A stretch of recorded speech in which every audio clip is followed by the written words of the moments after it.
my dear students. നമ്മൾ ഇന്ന് income from house പ്രോപ്പർട്ടിയിലെ ആനുവൽ വാല്യൂ കാണുന്ന ഒരു 6 കേസുകളാണ് ഡീൽ ചെയ്യാൻ പോകുന്നത്. നമ്മൾ ഇന്നലെ ആനുവൽ വാല്യൂ എങ്ങനെയാണ് കണ്ടുപിടിക്കുക, ഗ്രോസ് ആനുവൽ വാല്യൂ, അതിൽ വരുന്ന കമ്പോണൻസും കാര്യങ്ങളൊക്കെ കണ്ടു കഴിഞ്ഞു. സോ നമ്മൾ ഈ സിക്സ് പോയിന്റ്സ് ആണ് ഇന്ന് ഡിസ്കസ് ചെയ്യാനായിട്ട് പോകുന്നത്. ഫസ്റ്റ് വൺ ആണ് gross annual value of house property which was let and was vacant during the wall or part of the previous year.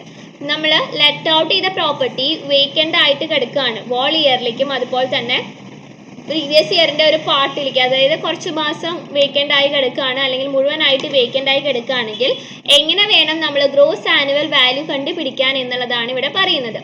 ഇപ്പം നമ്മൾ വാടകയ്ക്ക് കൊടുക്കുന്ന വീട് ഒരു വർഷം മുഴുവൻ വേക്കൻ്റ് ആയിട്ട് കിടക്കുകയാണെങ്കിൽ അതിൻ്റെ ഗ്രോസ് ആനുവൽ വാല്യൂ എന്ന് പറയുന്നത് നില്ലായിരിക്കും. As we are not earning any income, the value will be nil. And in second case part of the year ആണ് വേക്കൻ്റ് ആയിട്ട് കിടക്കുന്നത്. അപ്പോൾ കുറച്ച് നാൾ അവരവിടെ താമസിച്ച് കുറച്ച് നാൾ നമുക്ക് വാടക കിട്ടേണ്ടതാണ്, പക്ഷെ കുറച്ച് മാസം അവർ താമസിച്ചിട്ടില്ല.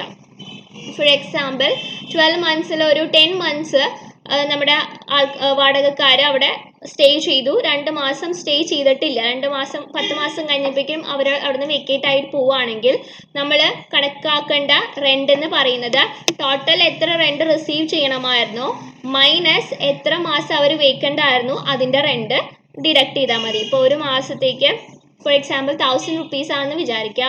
സോ 12 monthsന് അവർ തരുന്നത് 12,000 rupees ആണ്. 2 മാസം വേക്കൻ്റ് ആയിരുന്നു. So 12,000 minus 2 months rent which means 2,000. Then the gross annual value will be 10,000. അങ്ങനെ വേണം നമ്മൾ കൺസിഡർ ചെയ്യാനായിട്ട്. And one more thing is that ഇങ്ങനെ വരുന്ന കേസിൽ എക്സ്പെക്റ്റഡ് റെൻറ്റിനേക്കാളും കുറവാണ് ആക്ച്വൽ റെൻറ്റ് എന്നിരുന്നാൽ പോലും നമുക്കറിയാം, നമ്മൾ എക്സ്പെക്റ്റഡ് റെൻറ്റ് കാണുമ്പോൾ FRV or MRV whichever is higher then ഇപ്പോൾ subject to rent control act ആണെങ്കിൽ or SRV whichever is less. ഇത് കഴിഞ്ഞതിന് ശേഷം ആ സെലക്ട് ചെയ്യുന്ന എമൗണ്ട് അതായിരിക്കും expected rent or actual rent whichever is higher ആണ് നമ്മൾ ഗ്രോസ് ആനുവൽ വാല്യൂ ആയിട്ട് എടുക്കുക. ബട്ട് ഈ കേസിൽ ആക്ച്വൽ റെൻ്റ് ആണ് എക്സ്പെക്റ്റഡ് റെൻറ്റിനേക്കാളും കുറവ് എന്നിരുന്നാൽ പോലും ആക്ച്വൽ റെൻ്റ് ആണ് നമ്മൾ ഗ്രോസ് ആനുവൽ വാല്യൂ ആയിട്ട് എടുക്കേണ്ടത്. ബിക്കോസ് ബാക്കിയുള്ള മാസം അവിടെ ആൾക്കാരുണ്ടായിരുന്നില്ല, അതുകൊണ്ട് ആക്ച്വലി എത്ര റിസീവ് ചെയ്തു അതാണ് നമ്മൾ ഈ കേസിൽ ഗ്രോസ് ആനുവൽ വാല്യൂവിൽ കൺസിഡർ ചെയ്യേണ്ടത്. Received or receivable which ever.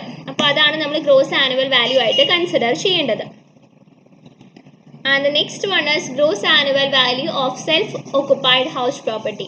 ഇപ്പോൾ ഒരാൾ ഒരു വീടുണ്ടെങ്കിൽ ആ വീട് റെസിഡൻഷ്യൽ പർപ്പസിന് വേണ്ടി ഓൺ ചെയ്യാൻ ആളുടെ ഫാമിലിയോ പാരൻസോ അതുപോലെ ചിൽഡ്രൻ സ്പോർട്സ് അയാൾ തന്നെയോ അങ്ങനെ താമസിക്കുകയാണെങ്കിൽ അതിൻ്റെ വാല്യൂ, ആ gross annual value of self occupied house property will be നിൽ. ആ വാല്യൂ നില്ലായിരിക്കും.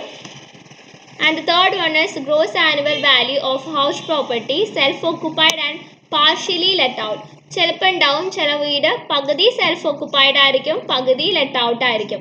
അങ്ങനെ വരുമ്പോൾ ഇൻസെപ്പറബിൾ ആയിട്ടുള്ളത്, അങ്ങനെ നമുക്കൊരു ഇത്ര പോർഷൻ എന്ന് നമുക്ക് സെപ്പറേറ്റ് ചെയ്യാൻ പറ്റാത്ത പ്രോപ്പർട്ടി ആണെങ്കിൽ സെൽഫ് ഓക്കുപ്പേഷൻ്റെ ഒരു ബെനിഫിറ്റും അവർക്ക് ലഭിക്കുന്നതല്ല, അത് ഫുള്ളി ലെറ്റ് ഔട്ട് ആയിട്ട് കൺസിഡർ ചെയ്യേണ്ടതായിട്ട് വരും. ഇൻ കേസ് അത് സെപ്പറബിൾ ആണെങ്കിൽ, അതായത് ആ ഒക്കുപ്പൈഡ് പോർഷനും ലെറ്റ് ഔട്ട് പോർഷനും നമുക്ക് സെപ്പറബിൾ ആയിട്ട് കൺസിഡർ ചെയ്യാൻ പറ്റുമെങ്കിൽ അത് നമ്മൾ രണ്ട് വീടായിട്ട് തന്നെ കൺസിഡർ ചെയ്യുകയാണ് പതിവ്. അപ്പോൾ അത് ക്ലിയർ ആണെന്ന് വിചാരിക്കുന്നു. And if the house property is let out for part of the year and is used for self occupation for the part of the other part of the year, no benefit of self occupancy is allowed.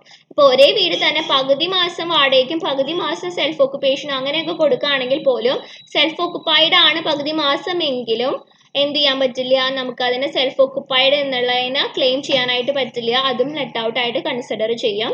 So self occupied, partially self occupied, let out ആണെങ്കിൽ separable ആണെങ്കിൽ there is no problem, two parts will be considered as separate houses. If it is inseparable, there is no benefit of self occupation is allowed. I think it's clear. And fourth one is gross annual value deemed to be let out. ഇപ്പോൾ ഒരു അസസിയുടെ case എടുക്കുക. Fortunate enough to own more than 2 house property using all of them for self occupation. In such a case only 2 houses of his choice is treated as self occupied.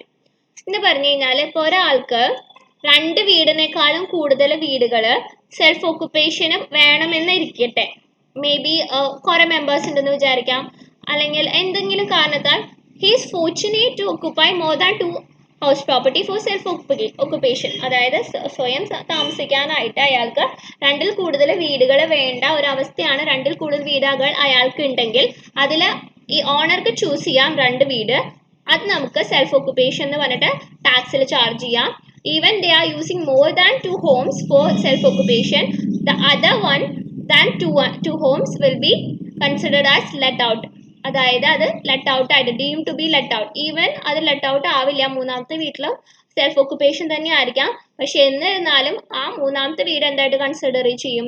Deemed to let out ആയിട്ട് consider ചെയ്യും. അപ്പോൾ 2 വീട് മാത്രമേ എന്തായിട്ട് consider ചെയ്യാൻ പറ്റുള്ളൂ? Self occupation ആയിട്ട് consider ചെയ്യാനായിട്ട് പറ്റുള്ളൂ. ഇനി അത് പറയാൻ അതിൻ്റെ കുറച്ച് എക്സ്പ്ലനേഷൻ ആണ് കൊടുത്തിരിക്കുന്നത്. മുൻപ്, അതായത് 2019 മുൻപ് 2 വീടുണ്ടെങ്കിൽ 2 വീടും സെൽഫ് ഓക്കുപ്പേഷൻ ആണെങ്കിൽ പോലും ഒരു വീട് മാത്രമേ സെൽഫ് ഓക്കുപ്പൈഡ് ആയിട്ട് കൺസിഡർ ചെയ്യാൻ പറ്റുള്ളായിരുന്നു. ബാക്കി വീടുകളൊക്കെ deem to be let out property ആയിട്ടാണ് കൺസിഡർ ചെയ്തിരുന്നത്. അപ്പോൾ അങ്ങനെ വരുമ്പോൾ എന്താണെന്ന് വെച്ച് കഴിഞ്ഞാൽ ഈ SSCക്ക് ഇൻട്രസ്റ്റ് ഓൺ ഹൗസിംഗ് ലോൺ എന്ന് പറഞ്ഞിട്ട് ഇതിൽ രണ്ടാമത്തെ വീടിന് അവർക്ക് എത്ര രൂപ വേണമെങ്കിലും ഒരു മോണിറ്ററി ലിമിറ്റ് ഇല്ലാണ്ട് ടാക്സ് റിഡക്ഷൻ അലോ ചെയ്തിരുന്നു. അപ്പം അങ്ങനെ വരുമ്പോൾ ആൾക്കാർ കൂടുതൽ അത് മിസ്യൂസ് ചെയ്യുന്നതുകൊണ്ട് പുതിയ നിയമം കൊണ്ടുവന്നിട്ടുണ്ട്. 2 വീട് സെൽഫ് ഓക്കുപ്പൈഡ് പ്രോപ്പർട്ടി ആക്കാം. അതിൽ അവർക്ക് മാക്സിമം ഈ ഹൗസിംഗ് ലോണിൻ്റെ ഇൻട്രസ്റ്റ് ചാർജ് ചെയ്യാൻ പറ്റുന്നത് 2 lakh rupees മാത്രമാണ്. അപ്പം അങ്ങനെ ഒരു ക്ലോസും കൂടെ കൊണ്ടുവരാൻ വേണ്ടിയിട്ടാണ് മോർ ദാൻ 2 homes യൂസ് ചെയ്യുന്നുണ്ടെങ്കിൽ ഏതെങ്കിലും SSCക്ക് ഇഷ്ടമുള്ളതെന്ന് വെച്ചാൽ ഏറ്റവും കൂടുതൽ ലാഭം കിട്ടുന്ന 2 വീട് സെൽഫ് ഓക്കുപ്പൈഡും ബാക്കിയുള്ള വീട് ലെറ്റ് ഔട്ട് ആയിട്ട് കൺസിഡർ ചെയ്യാനായിട്ടുള്ള ഒരു ഓപ്ഷൻ ഗവൺമെന്റ് കൊടുത്തത്.